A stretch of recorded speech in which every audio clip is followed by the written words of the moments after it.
نماز سے پہلے حضرت مولانا مفتی راشد اعظمی صاحب کی تشریف آوری سے قبل کچھ گفتگو ہو رہی تھی. جمعیت علماء کے مختلف کاموں کا ذکر کیا جا رہا تھا. آپ یقین فرمائیے کہ جن جن کاموں کو آپ دیکھیں گے اور جس پہ آپ نظر ڈالیں گے، ہر اس کام کو رسول اللہ صلی اللہ تعالی علیہ وسلم کی ذات اقدس سے نسبت حاصل ہے.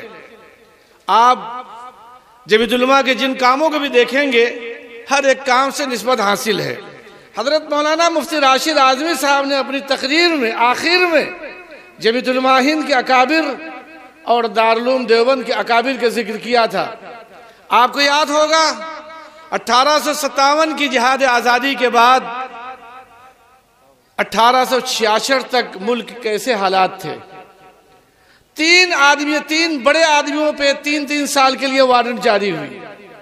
حضرت حاجی صاحب رحمۃ اللہ علیہ انہوں نے ہجرت فرمائی اور اپنے 2 چہیتے انتہائی قریب ترین اپنے خلفاء میں سے حضرت گنگوہی اور حضرت نانوتوی سے فرمایا کہ آپ لوگوں کے ہی رہنا ہے. حضرت تشریف لے گئے. ان پر بھی 3 سال کا وارنٹ جاری تھا. ایک طرف پیر و مرشد کا حکم اور دوسری طرف یہاں کے حالات. آپ یقین فرمائیے کہ حضرت نانوتوی رحمۃ اللہ علیہ 3 سال تک اسی ملک میں رہے، لیکن اللہ تعالیٰ نے ایسے حالات پیدا کیے کہ انگریز ان تک پہنچ کر کے بھی نہیں پہنچ پاتا تھا، اور اللہ تعالیٰ نے حفاظت فرمائی اور 3 سال کے بعد پھر وارنٹ ختم ہو گیا. حضرت گنگوہی رحمۃ اللہ علیہ، حضرت مولانا رشید احمد صاحب گنگوہی رحمۃ اللہ علیہ پر بھی وارنٹ تھا. ان کی گرفتاری ہوئی. گرفتاری کے بعد جب حضرت کو لایا گیا انگریزی عدالت میں، تو انگریز جج نے سوال کیا کہ آپ نے 1857 میں انگریزوں سے لڑائی لڑی ہے؟ اور انہوں نے کہا جی ہاں لڑا تھا. آپ کے پاس اسلحہ کیا تھا؟ حضرت انتہائی سادگی کے ساتھ جیب سے تسبیح نکالتے ہیں اور فرماتے ہیں کہ میرا اسلحہ تھا سبحان اللہ سبحان اللہ سبحان اللہ.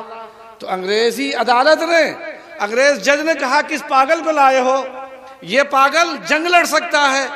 لہذا حضرت گنگوہی رحمۃ اللہ علیہ کو پوری طرح سے بری کر دیا گیا.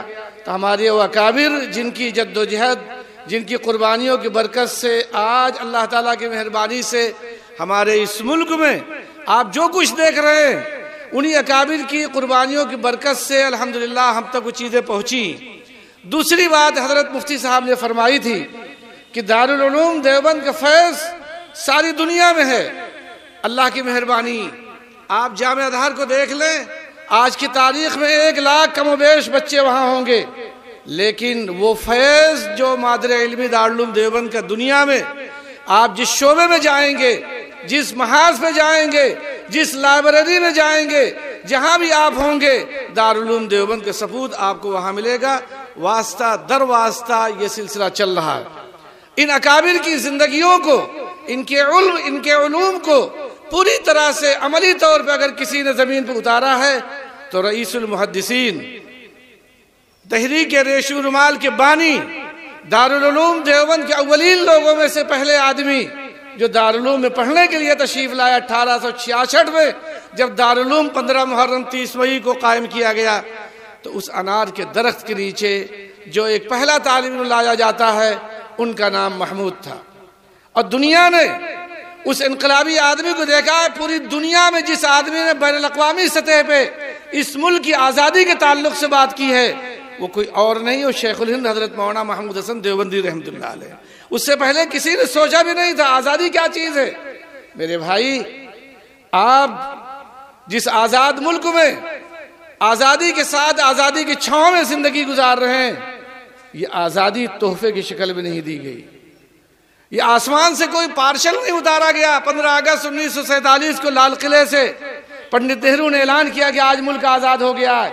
اس آزادی کے پیچھے بے پناہ قربانیاں، 82,000 سے زائد علماء کی جانوں کا نذرانہ جلتی ہوئی تندوروں میں ڈالا جانا، ان کی قربانی اور جد و جہد کی برکت سے آج اس ملک میں دنیا کا آپ موازنہ کر لیجئے اور دیکھ لیجئے تو جو کچھ آج آپ کو ملے گا وہ اسی ملک میں، اسی دارالعلوم دیوبند کا اور ہمارے ان اکابر کا فیض. ہمارے بزرگوں نے اس ملک میں 3 نظام قائم کیے. دارالعلوم دیوبند، اور بے ضابطہ تو 305 سال ہو گئے جمعیت علماء ہند کو. فکر ولی اللہ حضرت شاہ ولی اللہ صاحب رحمۃ اللہ علیہ کی تحریک جو باضابطہ 23 نومبر 1919 میں قائم کی گئی، اسی کا نام جمعیت علماء ہند ہے، اسی کا نام جمعیت علماء ہے، اور ان اکابر کو وہ نسبت حاصل رہی ہے. بہرحال مجھے اس سلسلے میں کوئی لمبی گفتگو نہیں کرنی ہے. آج سیرت کے اس عنوان پر جہاں آپ جمع ہیں، جب آپ ایک طرف دیکھیں گے رسول اللہ صلی اللہ علیہ وسلم کی زندگی کے وہ مختلف پہلوؤں پہ، خاص طور سے مظلوموں، مصیبت زدہ، یتیموں، بیواؤں، بے سہارا بے کسوں لوگوں کے تعلق سے حضرت مفتی صاحب فرما رہے تھے جمعیت علماء میدان عمل میں ہے، جمعیت علماء میدان عمل میں ہے، اور اپنی جانوں کا نذرانہ لے کر کے وہ میدان عمل میں اترتی اور اللہ تعالیٰ ان کی حفاظت فرماتی. حضرت مولانا بلال حسین، حضرت مولانا محمد بلال صاحب حسنی ندوی اسٹیج پہ جلوہ افروز ہیں. میں جمعیت علماء بنارس کی طرف سے اور آج کے اس اجلاس کی طرف سے آپ سب حضرات کی طرف سے حضرت مولانا کا استقبال کرتا ہوں. مولانا محمد بلال حسنی ندوی ناظم ندوۃ العلماء لکھنؤ، آپ کی تشریف آوری پر ہم دل کی گہرائیوں سے آپ کا استقبال کرتے ہیں. تو میں عرض کر رہا تھا، جیسا کہ بھی حضرت مفتی صاحب فرما رہے تھے، ابھی آج میرے لیے آنا بڑا مشکل تھا، حالانکہ میرے لیے بڑی سعادت کی بات ہے. آج آنا میرے لیے بڑا مشکل تھا، لیکن میرے لیے بڑی سعادت ہے. میں سمجھتا ہوں کہ اس مجلس میں شرکت کی برکت سے اللہ رب العزت انشاءاللہ ہماری نجات کے لیے ہمارے لیے آسانیاں فرمائیں گے. رسول اللہ صلی اللہ علیہ وسلم سے ہماری نسبت مضبوط ہوگی. اس نسبت سے اس اجلاس میں شرکت کے لیے اللہ تعالیٰ نے وہ مواقع فراہم فرمائے کہ حاضری ہوئی. میں کل میوات میں تھا. آپ حضرات کے علم میں ہے 31 جولائی کو حالات پیش آئے. کیسے حالات تھے؟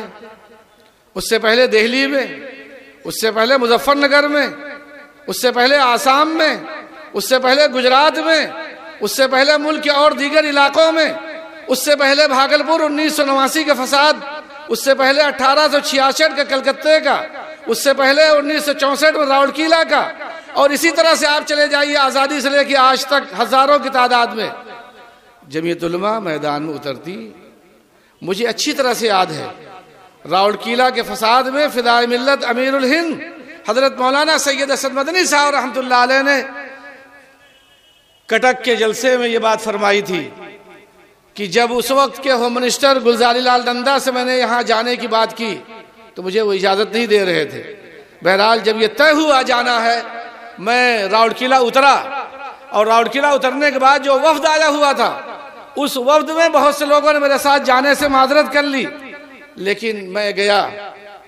راولکیلا کے جنگلوں میں مسلمان پناہ گزین تھے.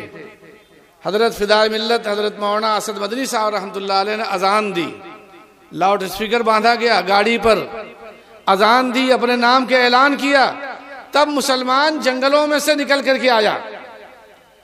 میں نے دہلی کو اجڑتے ہوئے پڑھا تھا کہ 1947 میں دلی اجڑی تھی، لیکن ابھی 2017 میں نے اپنی آنکھوں سے دیکھا دلی اجڑتے ہوئے اور دلی کو آباد ہوتے ہوئے بھی. دلی کے لوگ بستر باندھ کے جا رہے تھے. الحمدللہ جمعیت علماء میدان میں اتری، اللہ تعالیٰ نے حفاظت فرمائی. آج کی تاریخ میں چونکہ اکابر جمع ہیں اور وقت تنگ ہے، آج کی تاریخ میں اس وقت 989 مقدمات کی پیروی جمعیت علماء کر رہی ہے. کتنے؟ 989 مقدمات جو لوگ قید خانوں میں ہیں. ذرا آپ سوچئے کہ ہمارا بھائی، ہمارا بیٹا، ہمارے والد، ہمارے رشتہ دار اگر جیلوں میں ہوتے ہم ان کے لیے کیا کرتے. اس نیت کے ساتھ، اس جذبے کے ساتھ جمعیت علماء میدان میں اتری کہ الحمدللہ ثم الحمدللہ اللہ تعالیٰ کی مہربانی سے میوات کے ابھی حالات میں 578 ضمانتیں کل تک ہوئی. 578 ضمانتیں. اور میں نے دیکھا لوگوں کو پہاڑوں پہ پناہ گزین، ان کے خیمے پہاڑوں پہ لگے ہوئے تھے. اللہ تعالیٰ کی مہربانی سے 31 جولائی کے بعد لگاتار یہ سلسلہ جاری رہا. ہم جمعیت علماء کے خدام کی آمد و رفت، اللہ تعالیٰ نے ایسے حالات پیدا کیے کہ گرفتاریوں پر بھی قدغن لگا اور اجڑے ہوئے لوگوں کو بسایا بھی گیا. اور اللہ کے فضل و کرم سے جو روزگار کا نقصان ہوا تو وہ بھی اور الحمدللہ وہ لوگ کافی حد تک آباد ہو چکے ہیں۔ میرے کچھ جمیعت علماء کے احباب جمیعت علماء ہند سے وابستہ، جمیعت علماء ہند UK سے کچھ لوگ آئے ہوئے تھے جو ذمہ دار لوگ ہیں، کل وہ سفر میں تھے، تو وہ یہ کہنے لگے کہ میرا ایک سوال ہے، ان حالات میں لوگ جاتے کیسے؟ ان حالات میں لوگ جاتے کیسے؟ یہ لگاتار ان کا سوال رہا جب تک وہ سفر کرتے رہے۔ میں نے کہا حضرت مجاہد ملت مولانا حفظ الرحمان سوہروی رحمۃ اللہ علیہ کا بھی آپ نے قصہ سنا کہ حضرت شاہ عبد القادر رائے رحمۃ اللہ علیہ فرمایا کرتے تھے کہ مولانا حفظ الرحمان صاحب اپنی زندگی کے 1947 کی 3 راتیں مجھے دے دیں، میں اپنی زندگی بھر کی عبادت کے بدلے میں بدلنے کے لیے تیار ہوں۔ میں روہنگیا کے لوگوں کے لیے بنگلہ دیش میں کام کر رہا تھا، ہمارے قاری احمد عبداللہ صاحب ہم دونوں وہاں تھے، حضرت صدر محترم بھی تشریف لے گئے تھے لیکن واپس آ گئے۔ جب صوبہ ارکان کا وہ علاقہ جہاں روہنگیا ہے تری کے راستے سے پار ہو گئے تو خشکی کا راستہ ایک شاہپوری دیپ کا علاقہ ہے، کوکس بازار سے آگے شاہپوری دیپ بنگلہ دیش میں، تو معلوم ہوا کہ وہاں سے پناہ گزین لوگ رات کو باہر آتے، پھر اس کے بعد سمندر کا کچھ حصہ جو آگے ندی کی شکل میں اسے کراس کر کے پھر وہ شاہپوری دیپ آتے اور آنے میں بڑی مشکلات۔ ہمارا وفد گیا، ہم 12 لوگ تھے، وہاں مدرسہ حسینیہ تھا، اس میں ملاقات کرنے کے بعد بہت طویل قصہ ہے، بہرحال وہاں کیمپ کیا، اللہ تعالیٰ کی مہربانی سے 18 دن تک کیمپ رہا، رات کو انہیں نکالتے مدرسے میں قیام کراتے اور صبح کو اس پار لاتے۔ بہت سے لوگوں نے، ان میں سے ہمارے ایک ساتھی جو 29 سال سے اس وقت، اب تو 6 سال کا ہو گیا، مجھے خود جمیعت علماء ہند میں رہتے ہوئے 35 سال ہو گئے، انہوں نے مجھے فون کیا کہ مجھے اس وقت حدیث کا درس دیتے ہوئے 29 سال ہو گئے ہیں، میں دیکھ رہا ہوں روہنگیا کے مظلوم اور ان کے بیچ میں خدمت گزار جماعت جمیعت علماء جس طرح سے خدمت انجام دے رہی ہے، صرف ایک رات اگر ہمیں دے دیں تو میں 29 سالہ درس حضرت مولانا سید محمود مدنی صاحب کے دینے کے لیے تیار ہوں۔ کٹے ہوئے، اجڑے ہوئے، اور وہ بیان ناقابل بیان ہے کہ ان حالات کو بیان کیا جائے۔ اللہ تعالیٰ نے مہربانی کی اور اس میں آپ سب حضرات شریک ہیں۔ پھر ابھی یہاں کے حالات میں، یہاں جس طرح کے حالات ہوئے، تو آج کی تاریخ میں وہ لوگ بھی الحمدللہ کافی حد تک بس گئے ہیں۔ اور ابھی ذکر آیا تھا رسول اللہ صلی اللہ تعالیٰ علیہ وسلم کی عظمت اور محبت، تریپورہ کے اندر پانی ساغر میں اجتماعی طور پر رسول اللہ صلی اللہ تعالیٰ علیہ وسلم کی شان میں گستاخی کی گئی اور فساد ہوا۔ جمیعت علماء ہند کا ایک وفد وہاں گیا، ہم لوگوں نے سفر کیا گاؤں گاؤں علاقوں میں، جہاں جہاں حالات کشیدہ تھے وہاں بھی جانا ہوا اور وہاں بھی جانا ہوا۔ بہرحال کوشش ہوئی کہ جن لوگوں نے گستاخیاں کی ہیں ان کے خلاف FIR ہو، لیکن وہ کامیابی حاصل نہیں ہو سکی، تو دہلی میں آنے کے بعد سپریم کورٹ میں جمیعت علماء نے کیس کیا۔ کیس اچھا چل رہا ہے، دعا فرمائیے کہ اللہ تعالیٰ جن حضرات نے گستاخیاں کی ہیں پروردگار انہیں کیفر کردار تک پہنچائے، یا ان کے لیے ہدایت کا دروازہ کھول دے، یا ان کے لیے ہدایت کا دروازہ کھول دے۔ تو میں نے شروع میں ذکر کیا تھا کہ اللہ تعالیٰ کے فضل و کرم سے بہت سارے شعبے ہیں۔ جمعیت اوپن اسکول کا نظام ہے جس میں مدارس میں پڑھنے والے طلبہ 10ویں اور 12ویں کے آن لائن امتحان دے کر کے اچھے اور صحیح مبلغ بحیثیت دین کے داعی کے اس داعیانہ کردار کو ادا کر سکیں۔ پھر اسی طرح سے ہمارا جمعیت یوتھ کلب جو خدمت کے میدان میں جس کا دائرہ بہت وسیع ہے، لاک ڈاؤن کے زمانے میں، کورونا میں خود دہلی کے اندر 1250 کے قریب لاشوں کو ہاسپٹل سے اٹھایا جب لوگ تصور نہیں کر سکتے تھے۔ بنارس میں، اعظم گڑھ میں، مئو کے اندر، مظفر نگر، سہارنپور، اسی طرح سے گجرات کے مختلف علاقوں میں اللہ تعالیٰ کی مہربانی سے کسی ایک کو خراش تک نہیں آئی۔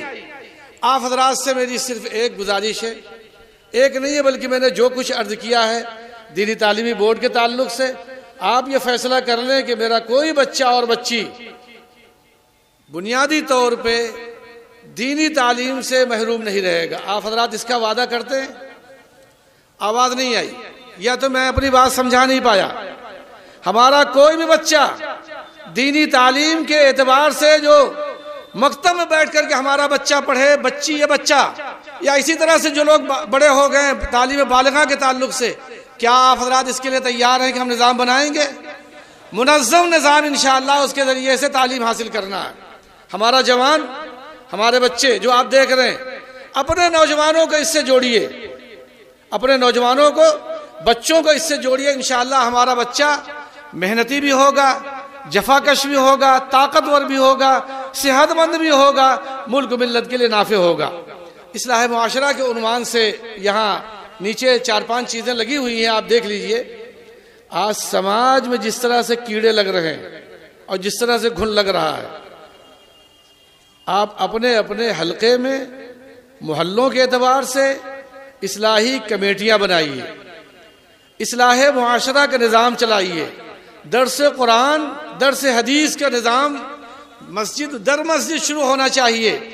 اور جیسا کہ میں نے ذکر کیا تھا محاسبہ ایمان کے تعلق سے، ہمارے جوان بچے اور بچیاں خاص طور سے اسکولوں اور کالجوں میں ان کے ایمان کی حفاظت کے لیے جو تشکیک میں مبتلا ہوتے جا رہے ہیں، شکوک و شبہات میں مبتلا ہو رہے ہیں، ان کے لیے محاسبہ ایمان کے ذریعے سے اس نظام کو عملی شکل دیجئے۔ آئیے ایمان بچائیے۔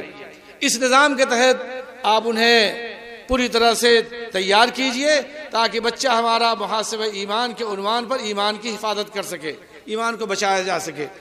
آج کے حالات میں جس طرح سے ملک کے حالات ہیں، اس سے کسی طرح سے پریشان ہونے کی ضرورت نہیں، پس ہمت ہونے کی ضرورت نہیں، مایوس ہونے کی ضرورت نہیں۔ مایوسی اور ایمان دونوں ایک دل میں جمع ہو، یہ ہو نہیں سکتا۔ آپ اس وقت کو یاد کیجئے جب حضرت اقدس رسول اکرم صلی اللہ تعالیٰ علیہ وسلم نے ہجرت فرمائی، اور ہجرت کے وقت اس جگہ پر پہنچے، چونکہ راستہ بدل کے آپ تشریف لے جا رہے تھے، جہاں سے مکے کا راستہ نظر آ رہا تھا ملتا ہوا، تو آپ نے مکے کی طرف نظر اٹھائی اور فرمایا کہ مکہ تو مجھے بڑا عزیز تھا، لیکن مکے کے لوگ مجھے یہاں رہنے نہیں دے رہے ہیں۔ اس وقت سید الملائکہ حضرت جبریل امین علیہ السلام تشریف لائے اور فرمایا کہ آپ پریشان نہ ہو، ان قریب آپ مکہ واپس آئیں گے۔ تو یقیناً سردیوں کی رات بڑی ہوتی لیکن صبح کو سورج نکلے گا، گرمیوں کا دن بڑا ہوتا لیکن سورج ڈوبے گا۔ پریشان ہونے کی ضرورت نہیں۔ قرآن کریم کو مضبوطی کے ساتھ اختیار کیجیے، قرآن کریم کو اپنے سینے سے لگا لیجئے۔ ہر بچہ، ہر بچی، ہر مرد، ہر عورت، ہر گھر کے اندر قرآن کریم کی اس تعلیم کو عملی طور پر اسے کوشش کریے حاصل کرنے کے لیے۔ آخری گزارش، ابھی ذکر آیا تھا بانی ریشمی رومال دارالعلوم دیوبند کے اولین طالب علم، ایسا انقلابی آدمی شاید ہی پیدا ہوا ہو جس نے دنیا سے بات کی۔ سورش کاشمیری نے کہا تھا، گردش دوراں کی سنگینی سے وہ ٹکراتا رہا اور مالٹا میں نغمہ مہر و وفا گاتا رہا۔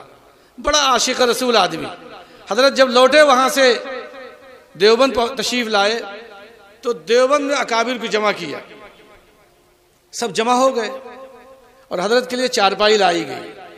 چارپائی پہ حضرت کو بٹھایا گیا۔ حضرت نے فرمایا کہ میں نے مالٹا کی زندگی میں بہت غور و فکر کے بعد جو مجھے سمجھ میں آیا ہے، مسلمانوں کی جو اس وقت کیفیت و صورتحال ہے، آج کے 100 سال پہلے کی بات ہے، حضرت کا انتقال 1920 میں ہوا ہے، 103 سال 4 سال ہو گئے۔ تو حضرت نے اس وقت فرمایا تھا جو پستی کی وجوہات میں سے وجوہات ہیں، ان میں سے 2 ہیں۔ مالٹا کے جزیرے میں رہ کر کے جو ہم نے سوچا تھا، تو دارالعلوم دیوبند کے اکابر اساتذہ نے یہ سوچا کہ رئیس المحدثین، استاد الاساتذہ، اتنا بڑا آدمی جس نے دنیا میں انقلاب برپا کیا ہو، وہ مالٹا کے جزیرے میں کیا سوچتا رہا، اور واپس آنے کے بعد آج اس طرف توجہ دلا رہے ہیں۔ حضرت نے فرمایا کہ بھائی، قرآن کریم کا ہمارے ہاتھوں سے چھوٹ جانا، قرآن کریم کا ہمارے ہاتھوں سے چھوٹ جانا اور آپس کا اختلاف، امت میں آپس کا اختلاف، یہ ہمارے زوال کا سبب بنا ہے۔ میں آپ سے گزارش کرتا ہوں حضرت محتمم صاحب کی موجودگی میں، آپ حضرات آج وعدہ کر لیجئے کہ جو پڑھے ہیں وہ بھی، جو نہیں پڑھے ہیں وہ بھی، انشاءاللہ وہ کوشش کریں گے کہ قرآن کریم کو اپنے سینے سے لگائیں گے. اگر پڑھنا نہیں بھی آیا تو انشاءاللہ کل قیامت میں آپ قرآن کے پڑھنے والوں میں آپ کا شمار ہوگا. آپ حضرات کوشش کریں گے انشاءاللہ پوری دل جمعی اور دلچسپی کے ساتھ. جزاک اللہ. اللہ تعالی ہم سب کے لیے اس عمل کو ذریعہ نجات بنائے, اس عمل کو ہمارے لیے ذریعہ نجات بنائے. ہمارا ہر عمل بحیثیت مسلمان کے رسول اللہ صلی اللہ علیہ وسلم کی زندگی کے مطابق ہمارے لیے عبادت ہے, ہمارے لیے عبادت ہے. اللہ تعالی ہمارے لیے اسے نفع بخش بنائے اور ہماری اولادوں کی, ہماری نسلوں کی حفاظت کا ذریعہ بنائے. جزاک اللہ. السلام علیکم ورحمۃ اللہ وبرکاتہ. پھر میری گزارش ہے جو حضرات باہر ہیں, ابھی آواز کچھ لوگ نظر آ رہے ہیں, کچھ حضرات تو ماشاءاللہ تشریف لائے, لیکن جو باہر ہیں تشریف لائیں. دو بڑے بزرگ یہاں اسٹیج پہ ہیں, انشاءاللہ دونوں کی گفتگو ہوگی. السلام علیکم ورحمۃ اللہ وبرکاتہ.